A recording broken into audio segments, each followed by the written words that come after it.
제주에 오면 늘 아름다운 풍경부터 떠올립니다. 푸른 바다, 돌담길, 바람소리.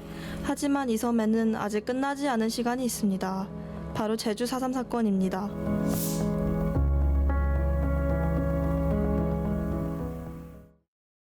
이 이야기는 제 할아버지의 기억에서 시작되었습니다. 제주도 태흥리에 사셨던 할아버지는 당시 어린 나이였음에도 불구하고 4.3 사건에 대해 생생하게 기억하고 계셨습니다. 6살 때 해방이 됐거든. 해방이 돼서 이제 그 나라가 미군 군정 시절이 돼서 그 나라가 질서가 완전히 잡히지 않고 치안도 상당히 어려웠었고 이랬을 적에 우리나라 지식중이나 사상적으로 이념을 달리하는 사람들이 데모도 많이 했고 뭐라고 그럴까 남로당 좌익이라고 어떻게 보면 공산당 소속이야. 김일성이 추종하는 사람들 패로 이렇게 논아져서 국내에서도 상당히 어려운 시기였어. 그 시절 1947년도 어느 날 아침에 제주도에서 4.3 사건이 벌어졌어. 제주 4.3 사건을 자세히 알아보기 전 세계적으로도 국가 권력에 의한 민간인 학살이라는 비극적인 일이 있었는지 알아보았습니다. 그러다가 캄보디아에서 발생한 킬링필드에 대해 알게 되었습니다. 크메르 루주라는 캄보디아 공산당 정권에 의해 정당한 법적 절차 없이 캄보디아 국민들이 희생된 사건인데요. 캄보디아의 인구 25%가 사라지고 지식인층이 전멸해 국가의 근간이 흔들린 사건이었습니다. 우리는 캄보디아의 킬링필드 사건을 겪었던 분들의 이야기를 직접 들어볼 수 있었는데요.ខ្ញុំសូមជម្រាបថានៅក្នុងរបបខ្មែរក្រហមហ្នឹងអ្នកទាំងអស់គ្នាហ្នឹងអត់ដឹងថាគោលបំណងហ្នឹងរបស់ខ្មែរក្រហមហ្នឹងទិសដៅវាទៅណាទេហើយការចូលច្បងហ្នឹងគឺអត់មានទេព្រោះកាលណាមានសេដ្ឋកិច្ចដូចជាអង្គអំបិលស្បៀងអាហារនៅលើខ្មែរក្រហមគ្រប់គ្រងទាំងអស់យើងមិនអាចធ្វើបានទេហើយ ក្នុងនោះដែរនៅពេលដែលខ្មែរក្រហមចាប់ខ្លួនខ្ញុំនៅក្នុងមន្ទីរឃុំឃាំងហើយ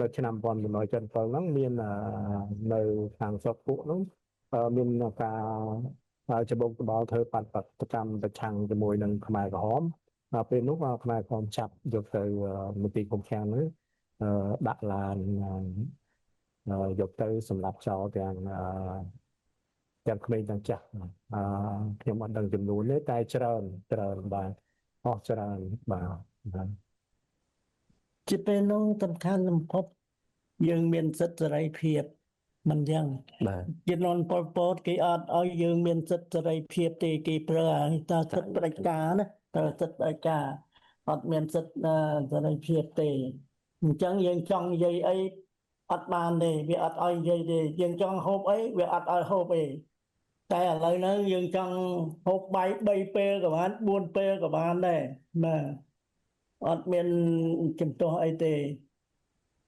ពេលហ្នឹងតែវាឲ្យទៅណាទៅនងហើយពេលហ្នឹងវាឲ្យយើងឧទាហរណ៍ថាវាឲ្យយើងដើរ100ម៉ែត្របានតែ100ម៉ែត្រទេតែហួសពី100ម៉ែត្រវាបាញ់យើងចោលហើយអាហ្នឹងហើយគេថាយើងគេថាអត់មានសិទ្ធិសេរីភាពទេបាទចុះតាក់ទងជាមួយនឹងអារម្មណ៍វិញតើអារម្មណ៍មានអារម្មណ៍ថាលំបាកឬក៏យ៉ាងម៉េចដែរនៅពេលដែលយើងអត់បាននិយាយអីសោះចឹងយើងមិនអាចនិយាយបានចឹងបាទពេលនោះយើងដូចវាអារម្មណ៍យើងវាអត់សប្បាយចិត្តតលតសោះហ្មងចាព្រោះយើងចង់ធ្វើអីអត់បានដូចបំឡងណាយើងអារម្មណ៍យើងអត់សប្បាយចិត្តទេបាទពេលនោះគឺតែយើងគិតដល់កូនចៅយើងអីរៀនសូត្រយើងអត់បានរៀនសូត្រអីហ្នឹងគឺថាយើងពិបាកណាស់ពួកពលពតហ្នឹងវាកាត់សម្លាប់តាអ្នកចេះទេបាទកាត់សម្លាប់តាអ្នកចេះទេពួកអ្នកចេះហ្នឹងវាចេះប្រឆាំងជាមួយពួកវាអញ្ចឹងគឺថាវាកាត់សម្លាប់ដូចជាគ្រូបង្រៀនដូចស្អីអីហ្នឹងវាអត់ទុកទេតែហ៊ានគ្រូបង្រៀនអីវាអត់ទុកទេជំនាន់ពលពតហ្នឹង 그래서 저는 직접 제주를 찾아 이 섬에서 벌어진 일을 다시 알아보기로 했습니다. 가장 먼저 찾은 곳은 제주 4.3 평화기념관. 전시관 안에는 수많은 기록과 사진, 증언이 남아 있었습니다.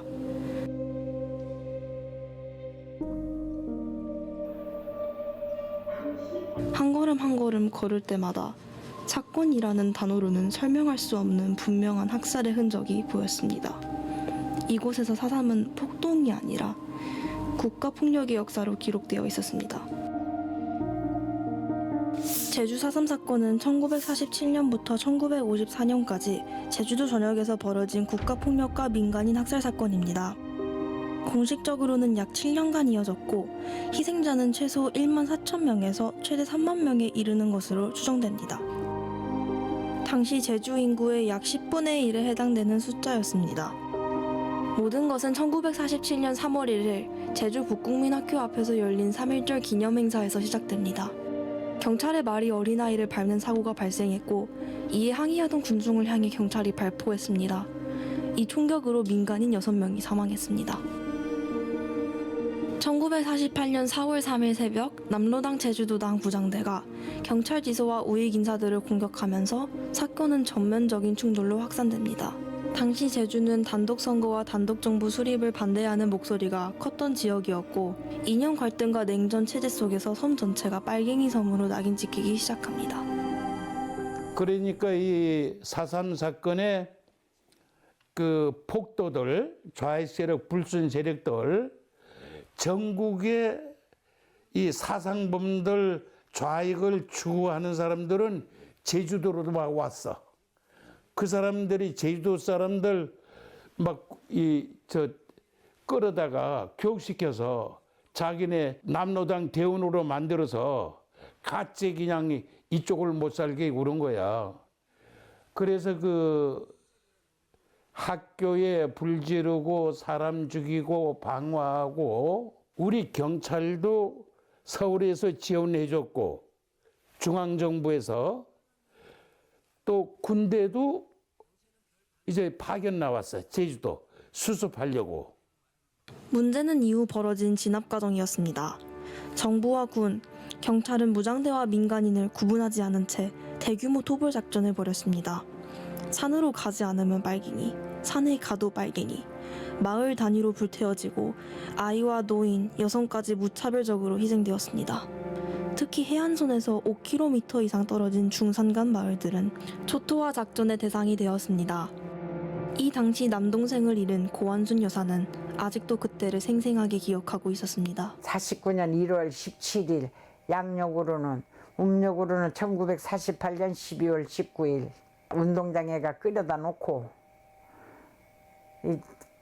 저 책임자부터 마을 잘못 지켰다서 책임자 권총으로 쏴 죽이고 사람 다 있는 데서 그것이 신노였었는지 기관총이 막 난사를 했어. 운동장에다 사람만 대대고. 그래서 운동장에서 죽은 사람이 한 14명인가 하여튼 몇 명. 기억에 남는 거는 그때 내가 9살이었었거든. 걔 끌려갔는데 동생이랑 갔는데 이제 운동장에서 기관총을 쏘니까 개처럼 기었어. 기다 보니까 엄마 손잡았었는데 나는 오른쪽 손잡고 남동생은 이제 설세면 4살 될 거. 얻고 이제 왼손에는 언니 잡고 했는데 기다 보니까 손 다 놓쳤잖아. 앞에 보니까 엄마 못 찾았는데 포대기 애기 동생 업은 포대기가 이제 찾아진 거라. 어머 나 손에 피 묻어서 무서워 집에 가자면서 소리 질렀는데 누나가 울어가니까 4살 되는 동생이 누나 울어가니까 엄마 무섭다 집에 그러 하면서 제주도 말로 그랬는데 옆에서 가까운 데서 던 군인이 몽댕이로 머리통을 2번을 가격하니까 갑자기 울던 동생이 머리가 옆으로 이렇게 누웠더니 그때부터는 울지도 안 하고 근데 너무 겁에 질리니까 죽었는지 그걸 확인할 시간도 없었고 그것이 제일 가슴 아픈 거고. 많은 제주도민들은 형무소로 끌려갔습니다. 서대문 형무소, 대전 형무소 등 육지의 감옥으로 보내졌지만 대부분은 행방을 알 수 없게 되었습니다. 살아남은 사람들도 오랫동안 사삼을 말할 수 없었습니다. 빨갱이 가족이라는 낙인, 취업과 교육에서의 차별, 그리고 침묵을 강요당한 시간. 사삼은 끝난 사건이 아니라 오래 지속된 고통이었습니다. 나는 7살에 그 사삼을 닥치니까 아버지는 잡아가겠어. 잡아간 우리 아버지는 서울 핵모수에서 220일 동안 영창을 살단 죽어보니까 지금 시체도 못 찾고 있어. 경원 안에 그 사삼 비 세운 데 간 보니까 220일 영창을 살아내 이제 어디서 죽은 줄도 모르고 지금 시체를 못 찾고 거자 이제 나 피를 보건소에 빠다 놔도 지금 그 찾는 사람은 찾아도 우리 아버지는 시체를 못 찾았어. 그냥 그 저 사삼 공원에 강 보면 우리 아버지는 독비석을 세워진 뒤 그 우리 아버지 닮은 사람이 한 1,000명은 있어. 시체 못 찾은 사람이. 북촌 마을 인근 실제 학살이 벌어졌던 자리에 세워진 너분숭이 사삼 기념관. 이곳에는 고한순 여사의 그림도 전시되어 있습니다. 아이의 눈으로 본 총성, 불타는 마을, 쓰러진 사람들. 말보다 그림이 더 많은 것을 말해주고 있었습니다. 이곳에 모셔진 위패 앞에서 저는 다시 한번 생각하게 됩니다. 왜 이 이야기는 아직도 낯선 역사로 남아있을까? 기념관을 나와 사삼평화공원에 섰을 때 위패가 끝도 없이 이어진 공간 앞에서 한동안 발걸음을 떼지 못했습니다.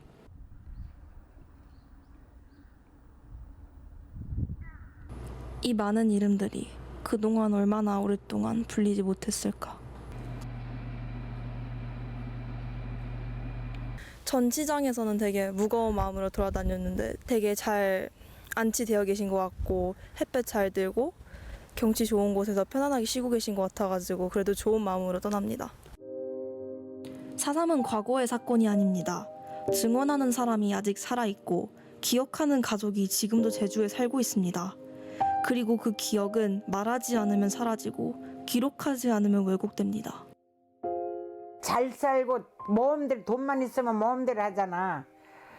그런 데는 신경을 쓰면서도 사삼의 아픈 기억들을 많이 새기려고를 안 한다. 그러면 그것이 사삼 때 그 우리 세대는 세계를 전쟁을 꺾었잖아요. 외정대하고 사삼하고 6.25 사변한데 이 젊은 65세, 70세 세대들은 별로 사는데 급급하다 보니까 쑥갓나가 됐나 봐.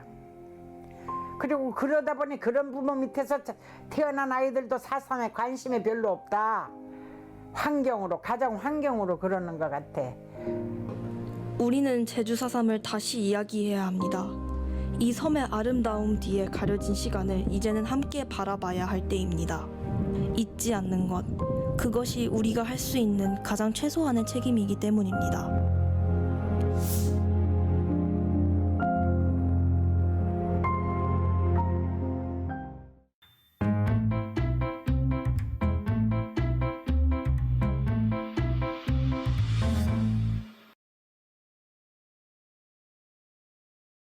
지금 산타 열차가 와요. 이 시간대 산타 열차 알죠? 빨리 오세요. 일반 기차다. 아 일반 기차. 산타 열차. 산타 열차. 와 산타 열차다. 왔어요. 산타 열차.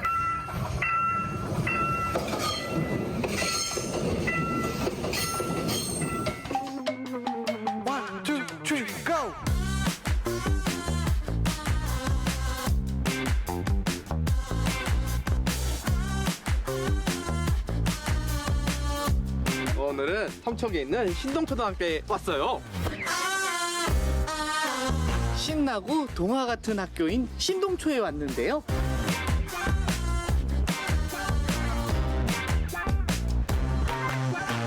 신동초 몇 명이라고 몇 명인지 아세요? 4명. 항상 이렇게 내가 치려고 하는 쪽 이렇게 선이 벌써 또 1년이 지나서 어린이날이 다가왔습니다. 와 난 뭐 줄 거야 선물. 작년에 우리 덕천분교 갔었잖아요. 올해는 삼척의 신동초등학교를 찾아왔습니다. 우리 신동초 4명 친구들한테 올해도 어린이날 맞이해서 피자랑 케이크를 준비를 해서 짜잔 파티를 할 건데 오늘 맡은 역할은 올해도 피자 배달, 사진 촬영, 그리고 라이징 스타. 저 나올래요. 내가 갈게요. 잘 먹겠습니다. 원주 대성중학교 급식 짜장면 최고. 아 최고. 그리고 같이 영상 촬영. 좋습니다. 가도 될까요? 일단 화장실부터 좀. 안녕하십니까. 텐션이 교장선생님이신데. 여기 강도교청. 네, 맞습니다. 아, 강도교청. 동아하든학교 네 감사합니다. 이창수입니다. 동아하든학교 이창수입니다. 감사합니다. 교장님 학교 너무 이뻐요. 소개 좀 잠깐 좀 해주실 수 있을까요? 네, 한 번쯤 오게 되면 네. 자꾸 오고 싶은 학교가 바로 신동초등학교인데요. 이름처럼 신기하고 동화 같은 학교 그대로입니다.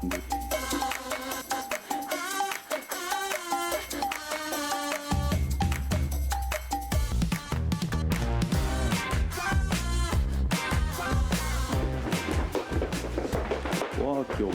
이거 보세요. 안녕하세요.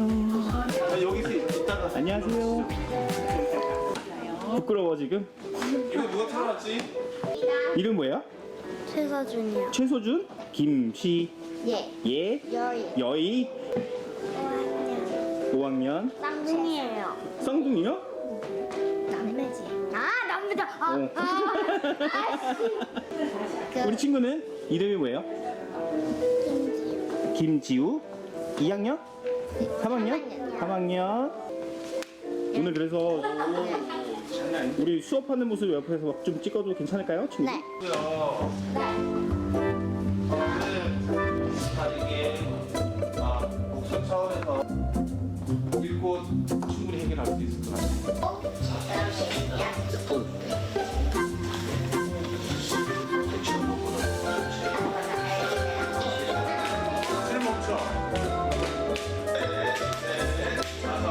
소개 좀 해줘. 어떤 학교인지. 신기하고 동화 같은 학교. 신기하고 신동초. 그러면 좋아요. 좋아. 뭐가 제일 좋아 여기는? 체험학습 가는 거? 급식은 맛있어? 밥 맛있어요? 신동초요? 마음에 드는데 선생님이 너무 무서워서. 이 똑같이 내가 치려고 하는 방향 여러분들이 이렇게 움직이면서 그냥 열심히 재미있게 저는 나름 생활을 한다고 하는데 올해 3월달에 오신 거예요 그러면? 아 작년 3월이요. 작년 3월에? 아 기존에 2명 있다가 네. 2명이 전학 오면서 학교가 직원들 네. 그다음에 아마 마을 분들 동문들 다 좋아하시는 것 같아요. 학생들이 즐겁고 여기 기존에 있던 학생들 네. 다 지금 즐거웠으면 좋겠다는 바람에 그거 한 가지 있습니다. 쉬기 전에 웃기면 안 돼요.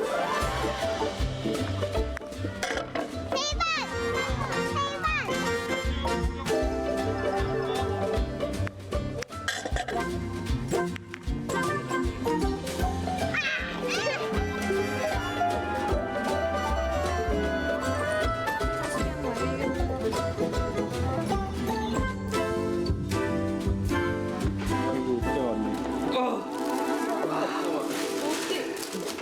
여기 칫솔 넣어도 안 들어가네. 내가 줄래. 얘들아 오늘 간식은 피자랑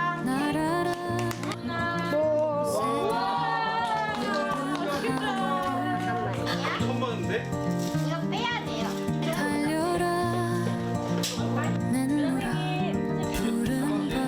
맞추시나 보다. 신경 펄펄을.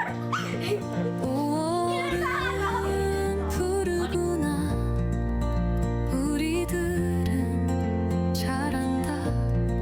오늘은 어린이날 우리들 세상 우리가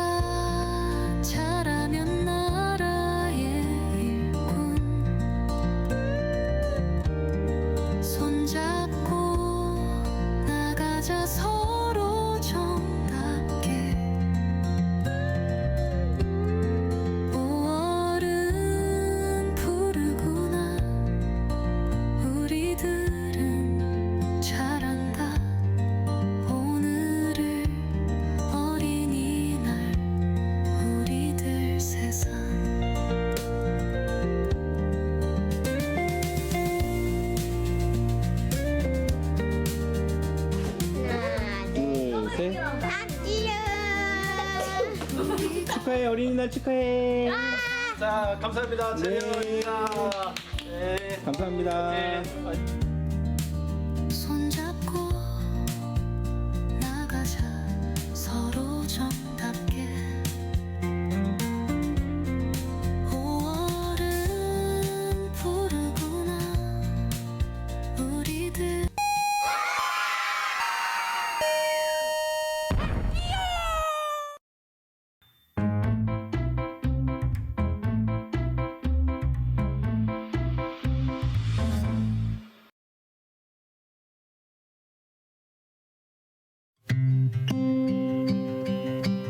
지금 여러분이 힘든 것은 혼자 감당하고 있기 때문입니다.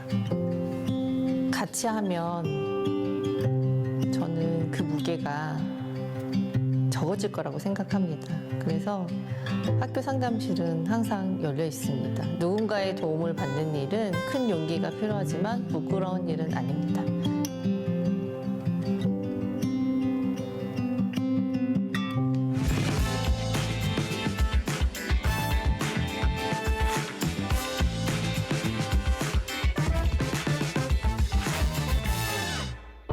본인 소개 좀 부탁드리겠습니다. 저는 지금 19년 차 된 전문 상담 교사 이성혜입니다.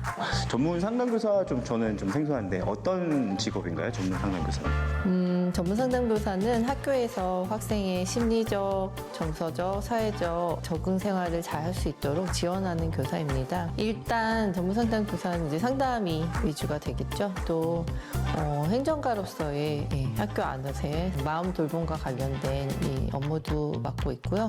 그리고 이제 또래 상담 교육과 같은 교육도 창체 시간에 하게 됩니다. 교사 자문, 학부모 상담, 갈등 중재 조정 이렇게 학교 폭력에 관한 특별 교육도 하고 있고요. 그리고 이제 외부 상담 기관에 연계하는 일까지 해서 통째로 보면은 한 6가지 영역을 주로 하면서 다양한 역할을 하고 있습니다. 상담교사가 되신 이유가 있으실까요?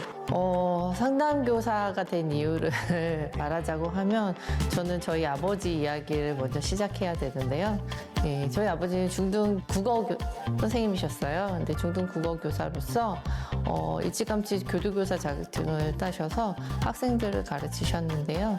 제가 이제 부모님 특히 아버지한테 배웠던 국어 교사의 길을 선택해서 사범대학 국어교육과에 입학을 했거든요. 그런데 국어교사로 아이들과 함께 학교에서 지내면서 내가 할 수 있는 일과 하고 싶은 일에 대한 괴리가 생기는 부분에 대해서 아이들과 얘기를 한 적이 있어요. 네, 그리고 또 시를 배울 때도 그렇고 김광석의 서른즈음에 이제 그런 노래를 같이 읽으면서도 나는 과연 서른에 뭘 하고 있을지를 상상하면서 이야기를 나눌 때 생각해보게 하는 질문을 던졌던 거죠.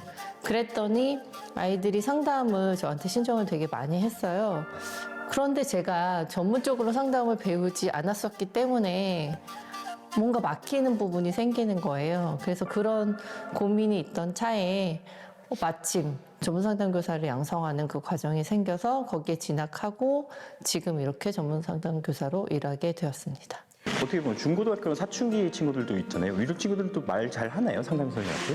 학교 상담의 특수성이 또 비자발적인 내담자가 오는 경우가 굉장히 많습니다. 일단 비자발적인 아이들이 왔을 때는 일단은 기다려줘야 합니다. 네, 그리고 바로 상담 직접적인 내용을 들어가기보다는 주변 일상적인 이야기들을 묻는다거나 그래도 대답을 안 하면 그래도 기다려줘야 합니다. 아이의 속도에 맞춰갈 부분이 있죠. 주변의 일상적인 이야기들, 그다음에 학교 생활, 친구와의 이야기들을 그냥 농담하듯이 수다 떨듯이 이야기를 하기 시작하면서 이제 신뢰관계를 먼저 쌓는 게 중요합니다. 강원도특별자치도교육청 학생교육원에서 이제 근무하고 계시잖아요. 여기 소개 좀 잠깐 부탁드려도 될까요? 여기는 어떤 곳인지. 강원도에는 초등학교, 중학교, 고등학교에 이제 위프로젝트 제1차 안전망이 위클래스가 있고요. 그 다음에 각 지역 교육지원청에 2차 안전망 위센터가 있습니다. 그리고 강릉에 있는 사임당 교육원과 저희 춘천의 강원학생교육원이 제3차 안전망 위스쿨 기능을 하고 있습니다. 강원학생교육원은 학력과 인성, 교양과 이 신체 건강이 함께 자라나는 배움터입니다. 지금 현재 수련 인성 교육이 또 진행되고요. 상담 치유 지원 프로그램도 실시하고 있고, 그다음에 문화예술 교육, 진학 지원 교육, 그리고 교직원 상담 역량 강화 연수, 이렇게 다양하게 프로그램이 진행되고 있습니다. 또 학교폭력 가해 피해 학생들이 교육과 상담을 받을 수 있는 위 프로젝트의 제3차 안전망인 위스쿨 기능을 하고 있습니다.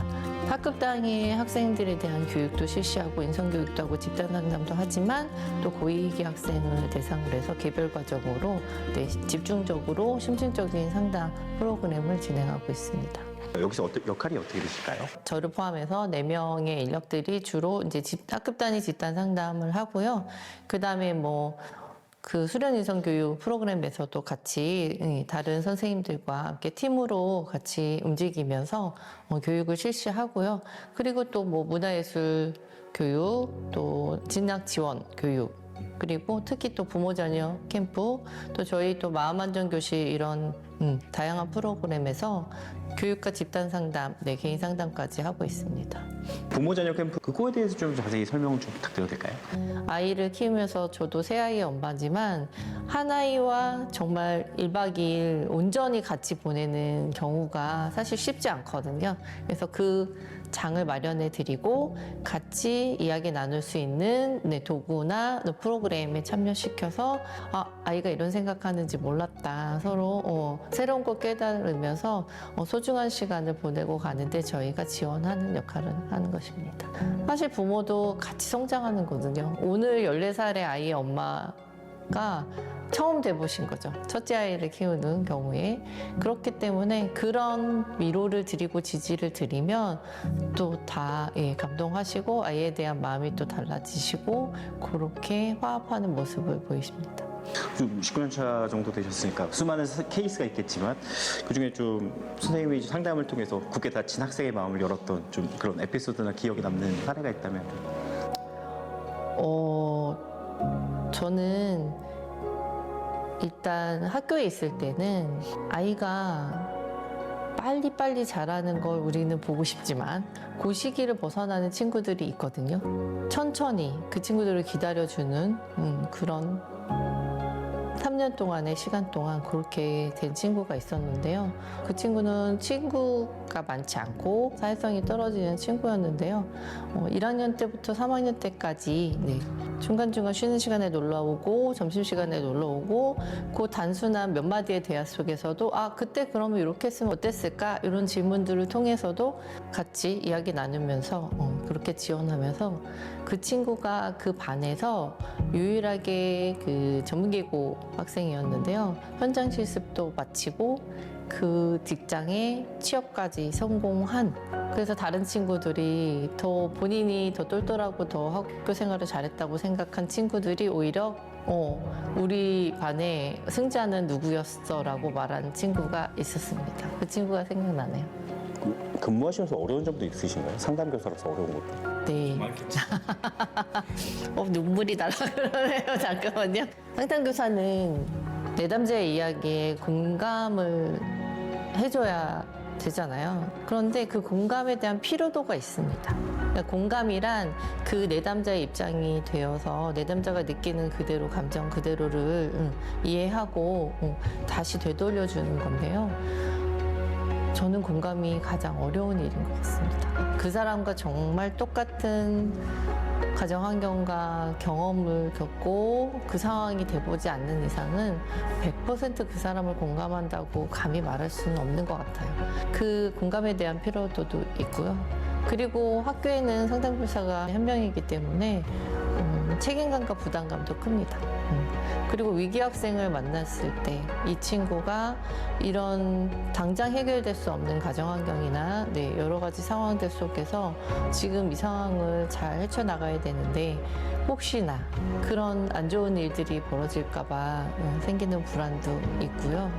일단 저도 경험 속에서 제가 근무했던 학교에서 친구가 있었습니다. 그래서 상담한 친구는 아니었는데 그때 제가 느꼈던 무력감, 죄책감, 아이에 대한 미안함, 등이 저를 정말 무너지게 하더라고요. 그래서 그런 경험 속에서 계속 학교 상담가로서 어려운 점을 좀 회복하고 이겨내려면 저희는 계속 교육받고 뭐 슈퍼비전 받고 각종 연수에 참여하면서 저희의 역량을 강화시키고 또한 자신의 한계도 스스로 인정하고 이 학생의 이런 정도의 위기 상황이고 이런 문제라면 내가 해결할 수 없다는 것도 인정하고 보다 더 전문가에게 의뢰해서 연계해서 상담이 이렇게 진행되도록 돕는 과정이 필요합니다.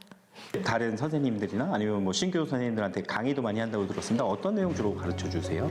일단 신규 선생님들은 학교 상담의 특수성을 잘 모르신 채 오시는 분들이 많기 때문에요. 네, 학교에서 전문 상담 교사가 어떤 역할을 하고 어떤 일을 하고 어떤 사업들을 저는 이렇게 해봤는데 이런 것도 좋더라 이렇게 다양한 정보를 제공하는 그런 수업 이제 강의를 했었고요. 또한 작년에는 교육부에서 뽑은 역량체계 기반 학교 상담 리더 양성에 뽑혀서 학교 상담 리더로서 다양한 그 뭐 생성형 AI를 활용해서 집단 상담 또는 개인 상담 프로그램을 개발한 강의 과목도 있었고 이제 심리검사를 활용해서 아이들과의 상담하는 방법 등 저희 저경력 교사 대상 그런 연수도 실시했습니다. 어려움을 겪고 있는 친구들이 상담 선생님을 통해서 상담을 받고 최종적으로 좀 어떤 모습으로 바뀌었으면 좋겠다 이런 거 바라는 학생이 있을까요? 사람이기 때문에 위기는 당연히 있을 수밖에 없거든요. 그리고 사람 간의 갈등은 당연히 있을 수밖에 없습니다. 그런 문제 해결을 스스로 해결할 수 있도록 쓰러져도 다시 일어날 수 있는 힘이 있는 그런 회복 탄력성이 있는 친구들이 되었으면 하는 바람으로 교육 활동을 진행했습니다. 거의 20년 가까이 해오셨는데 선생님 상담 교사로서 행복하신가요? 저는 이 질문을 이렇게 대답하고 싶습니다. 행복은 한자 그대로 해석하면 우연히 얻어진 복이라는 그렇게 되거든요. 그런데 행복을 우연히 얻어진 복이라고 생각하면 개인 스스로 노력하는 면이 과연 반영이 되는가에 대한 의문이 듭니다. 그래서 저는 안녕합니다라고 말씀드리겠습니다. 그러니까 순간순간의 만족감을 느끼면서 내가 세워놓은 구체적인 현실적인 목표 또 장기적인 목표를 세워나가는 그 힘을 얻으려면 자기 스스로 자기를 돌아보고 자기 현실적인 모습을 수용하고 여기서 더 나아갈 수 있는 방법이 무엇인지 또 점검하고 배우고 그렇게 성장하는 과정이 필요한데요. 저는 그러기 위해서 노력하고 있고 모든 사람들이 그렇게 자신의 안녕을 잘 점검하면서 나아갈 수 있기를 바랍니다. 그래서 저는 안녕하다고 말씀드리겠습니다.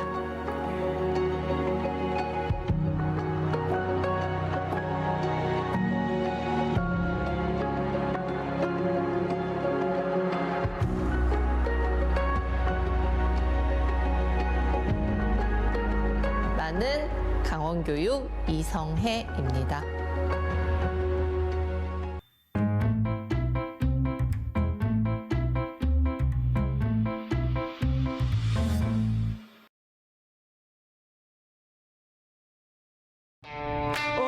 늦었다.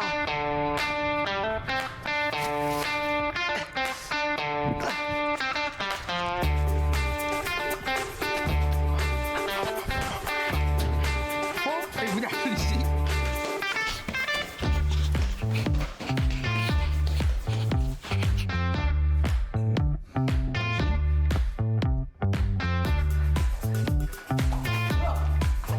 아이.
중학교는 둔내 중고등학교와 같이 둔내 면소재지에 있으면서 그 중심적인 역할을 하고 있습니다. 성실이라는 교훈 아래에 21세기를 주도할 인재를 양성하고 있습니다. 전체 학생 수는 76명이고 저희 교직원은 26명입니다. 아침이면은 복도에서 기타 소리가 들리고 또 점심시간이면은 아이들이 응원하는 소리와 스포츠 활동이 울리는 아주 건강하고 적극적이고 긍정적이고 협동하는 그런 학교입니다. 저희 둔내중학교는 천혜의 자연을 가지고 있고 우리 아이들이 그래서 자연을 닮아서 굉장히 자연과 좋아할 수 있는 그리고 자연을 사랑하고 그리고 친구들과도 소통하고 협동하는 균형이 잘 잡혀 있는 그런 아이들입니다. 그래서 아이들이 지덕체가 균형 있게 성장할 수 있는 아이들로 자라났으면 좋겠습니다.